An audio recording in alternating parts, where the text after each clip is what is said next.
Hello and welcome to Lonely TTRPG, the solo play and review TTRPG podcast.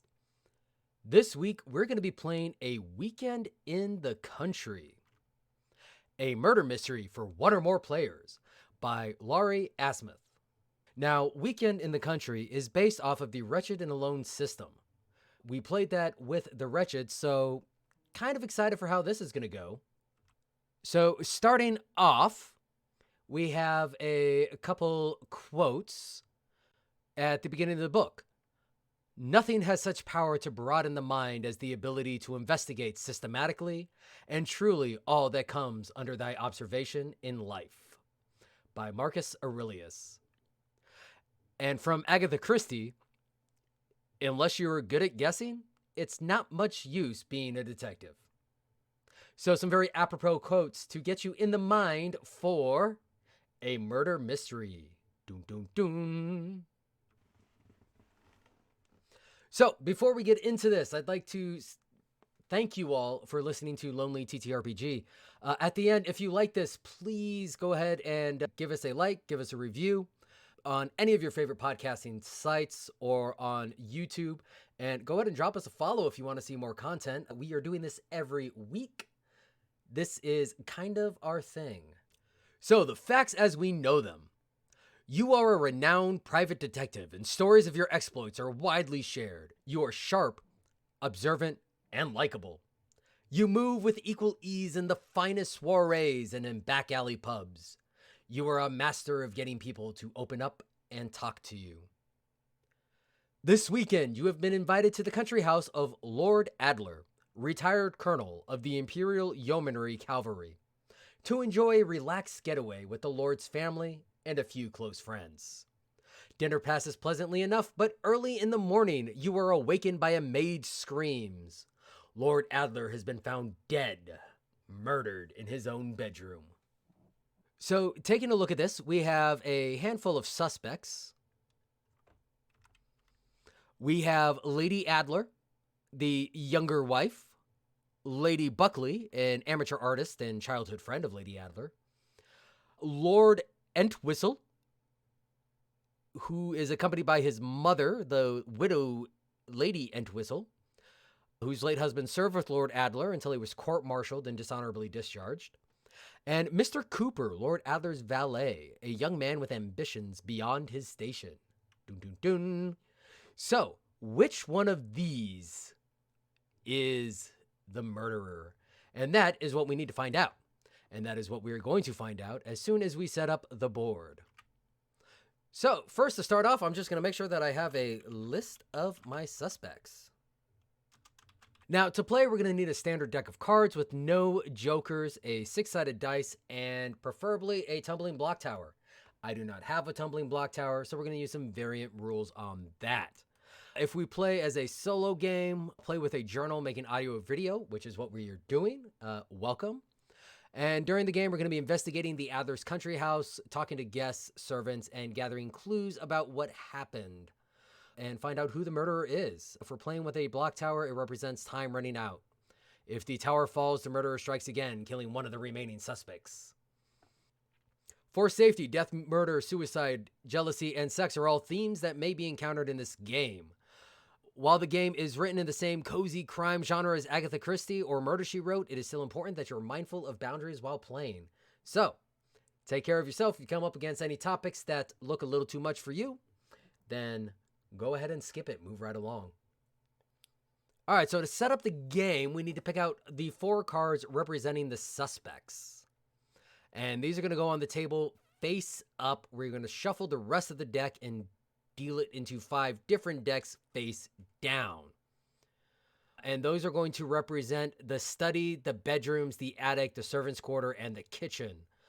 If we're using a tower, set up the tower somewhere in your play area. You can play without the tower, in which point you ignore any rules for drawing or what happens. So, since I don't have a tower, we don't have to worry about that. But if I did have a tower, if I was playing with a tower, again, the tower falling means the murderer has struck again. So, we have a lot of setup to do. So first things first, we got to get rid of the jokers. We need the Queen of Spades for Lady Blakely.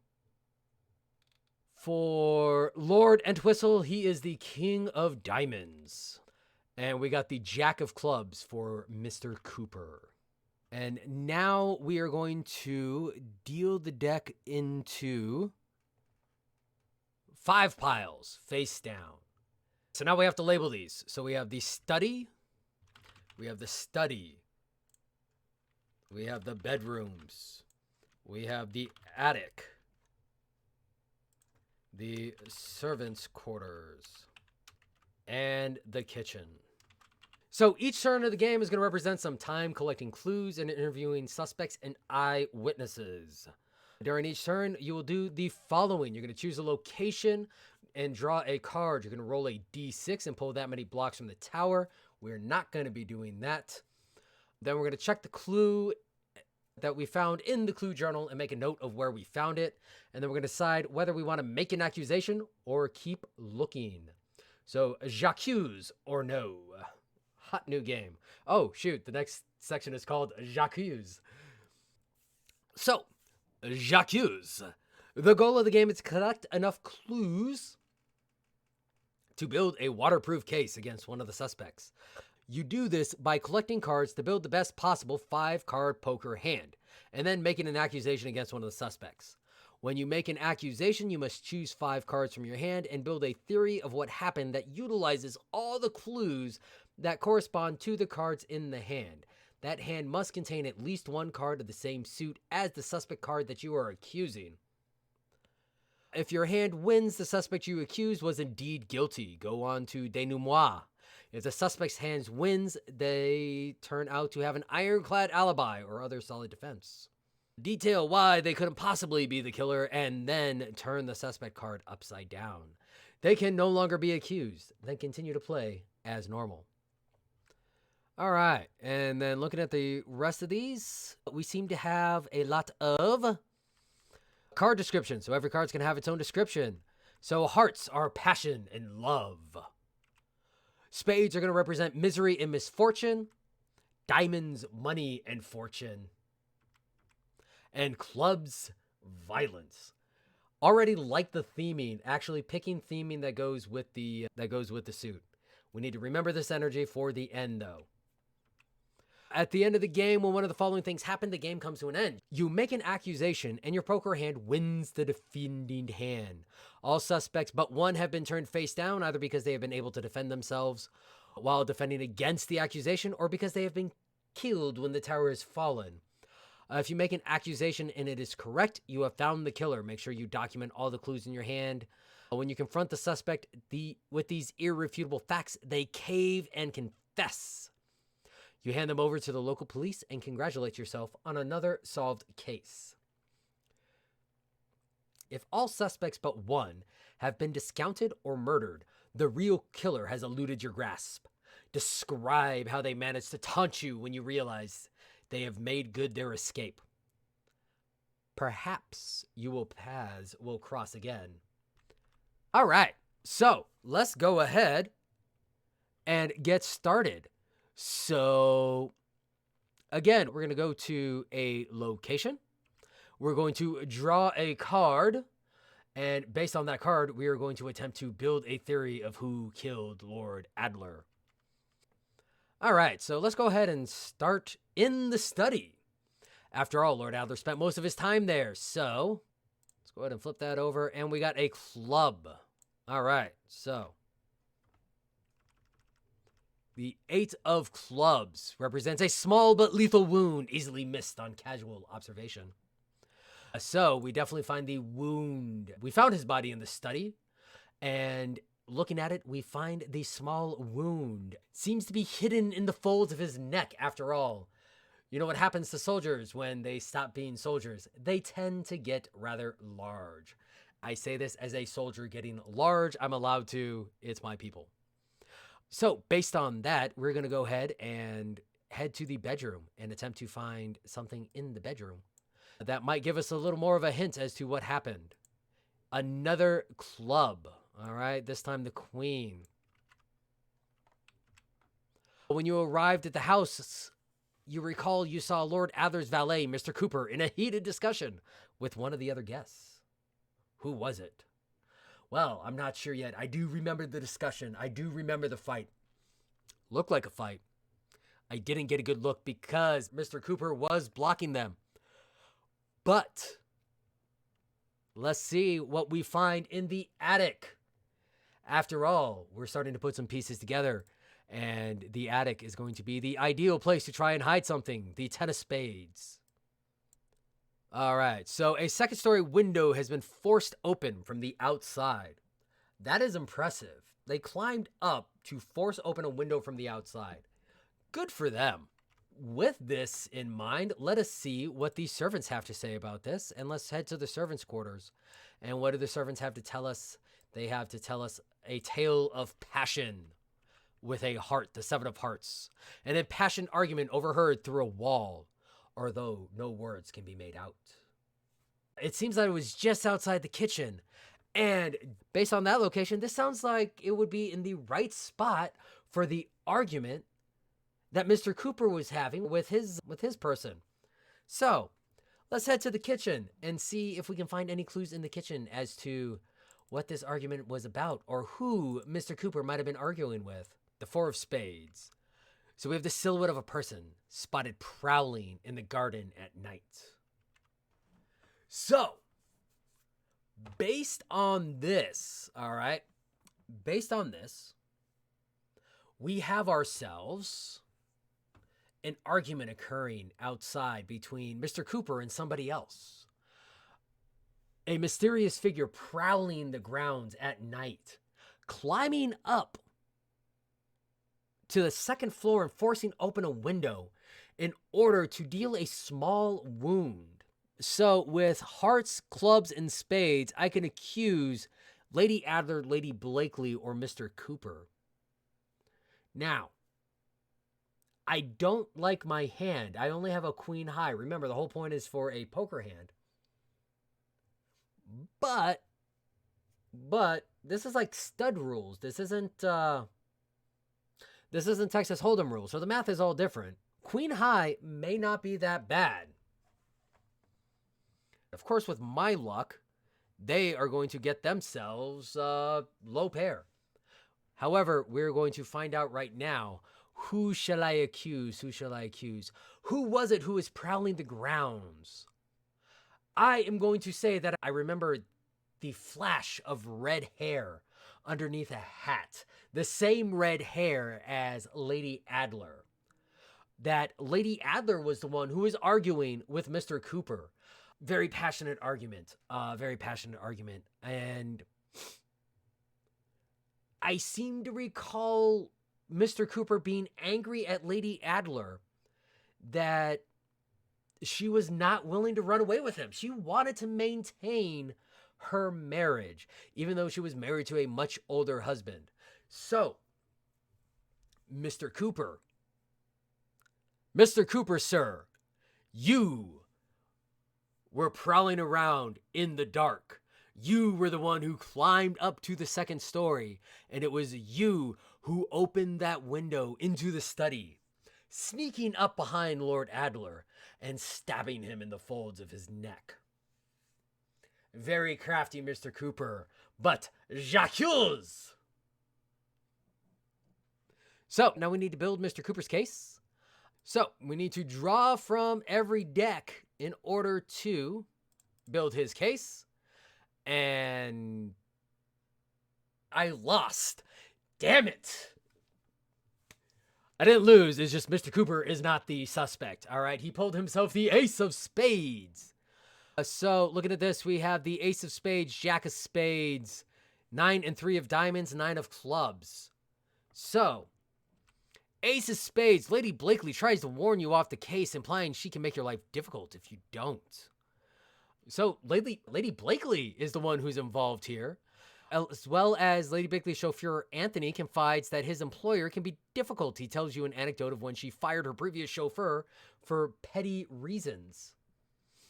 We combine that with the 9 and 3 of diamonds, which is a ledger with suspicious recurring sum paid out every month to an unfamiliar name, and a small hidden tin box containing cocaine. Dun, dun, dun. And the 9 of clubs, a blow delivered in anger. This is Mr. Cooper's defense. Mr. Cooper was trying to warn Lady Adler of Lady Blakely, her friend. He was trying to warn Lady Adler. That's what the argument was for.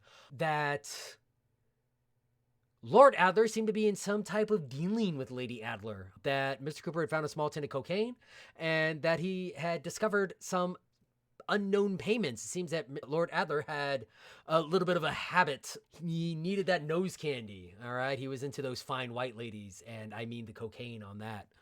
And unfortunately, what we assumed was a small wound to conceal.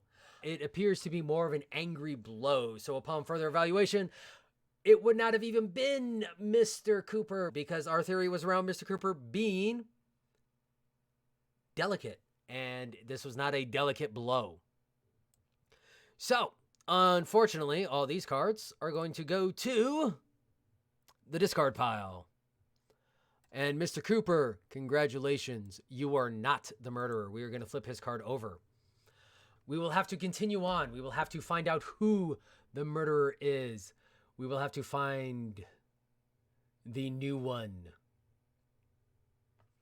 Not the new one, the correct suspect. So we're going to return to the study.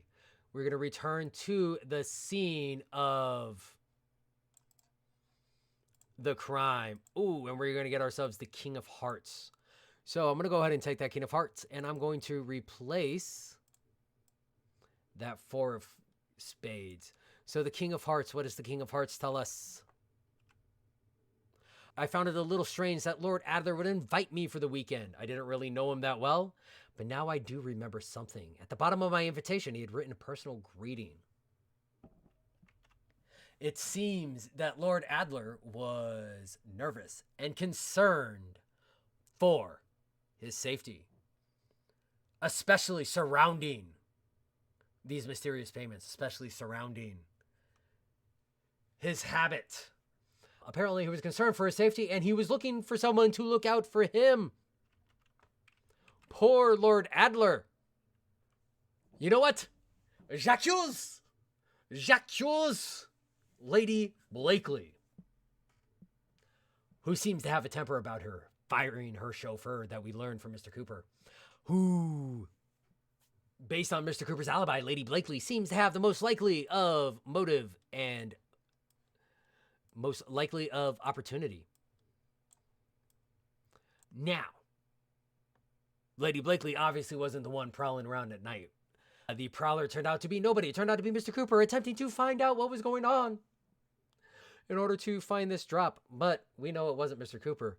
So, Lady Blakely, what is your alibi? Not good. Not good.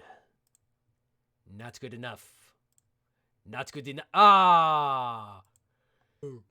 I really need to play to a pair or something. There's a reason why I stopped playing poker. All right. So Lady Blakely got herself a pair. A small pair. But she has a pair. And that's all that she needs. So we got the Jack of Diamonds, 2 of Spades, 7 of Spades, 2 of Hearts, 3 of Hearts. So for the Jack of Diamonds, the maid delivers a sealed envelope containing a generous sum of money, along with a note from Lord Adler. If you had gotten this, it means I have met my demise. I hope it will cover expenses to find the culprit. So we were correct. Adler was concerned about his safety. He had already made plans and provisions. I don't know how that helps in Lady Blakely's case. Let's see what the spades give her. Rumor of betrayal and a series of badly veiled insults. So, a rumor of betrayal and a series of insults. Ooh. Lady Blakely was there for her friend, Lady Adler. There were rumors that Lord Adler was stepping out. Lady Blakely was not the one involved with the cocaine and the payments.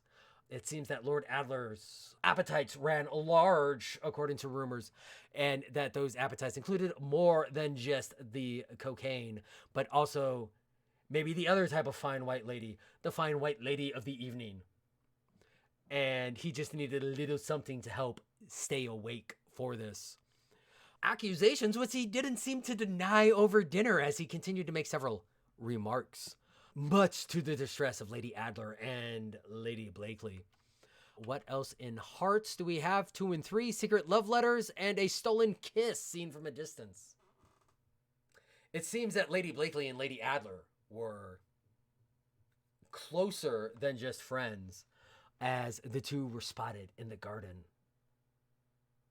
And their letters to each other found. Tragic that they couldn't remain together. But all of this points to Lady Blakely as, while certainly wanting Lord Adler dead, she is not the one responsible, as she was seen running to the garden that night to go meet with her secret lover, the Lady Adler. So, Lady Blakely, congratulations. You are no longer a suspect. I am doing really poorly at this. Now, since we've discovered some stuff, let's head back down to the servant. We've heard some nasty rumors. Let's see if the servants have any more information on these rumors. So, 4 of diamonds. 4 of diamonds. We're going to use that 4 of diamonds. We're going to cover up the 7 of hearts. So we no longer have the impassioned argument overheard through a wall, because we already determined that was Mr. Cooper and Lady Adler. And we ruled Mr. Cooper out from being the culprit. So we no longer need that card. We are going to once again uncover the 4 of spades, the silhouette of a person spotted prowling in the garden at night. Was Lady Blakely the only one out? The 4 of diamonds, which we just drew, is going to be an overheard rumor that one of the suspects is deep in debt. We're going to get rid of the 8 of clubs, and we're going to keep the king of hearts. So we no longer have any evidence of the wound, which is fine. Because we have someone who is deep in debt. Deep in debt, with dark silhouettes prowling through the gardens, breaking into second-story windows from the outside, and having arguments out in public. And who else was in the argument with Mr. Cooper but Lady Adler? Lady Adler, Zacchaeus, your husband put you into great debt. His infidelities and his rumors and his habits, his naughty habits. So, Miss Adler, may I call you Miss Adler now? Widow Adler. So, Widow Adler, did you do it? Will my pair of 4s hold up? Probably not. I have not held. It's a pair, though. It's a pair. It's going to be the first pair I had. And, of course, she gets a pair of 10s. Oh, so Lady Adler was not the subject.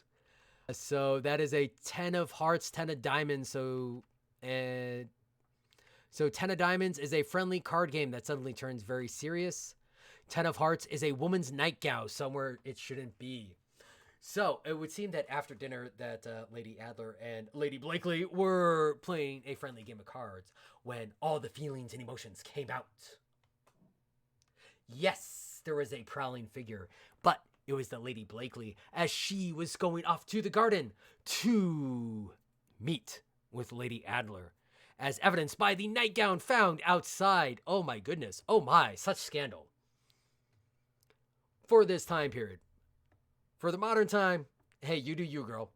Unfortunately, with Lady Adler and Lady Blakely being together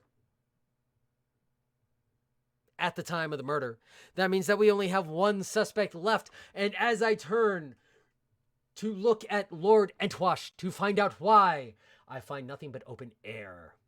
He taunts me. He has gotten away. Curse you, Lord Entwash. It seems that Lord Entwash, Entwistle, It seems that Lord Entwistle has several side businesses for other type of whistles. Wink, wink, nudge, nudge. Know what I mean? And with these side businesses, he had ensnared Lord Adler into debt. A debt that Lord Adler could not pay. And when Lord Adler explained that he couldn't pay to the Lord Entwistle, the Lord Entwistle grew angry and attempted to merely teach Lord Adler a lesson. Unfortunately, Lord Adler, at his advanced age, did not survive. If only I had put these pieces together. If only I had put these pieces together sooner, perhaps we might have caught him. Perhaps Lord Entwistle might be behind bars right now. Unfortunately, he has gotten away, and I am embarrassed. But these things happen. So that is a weekend in the country.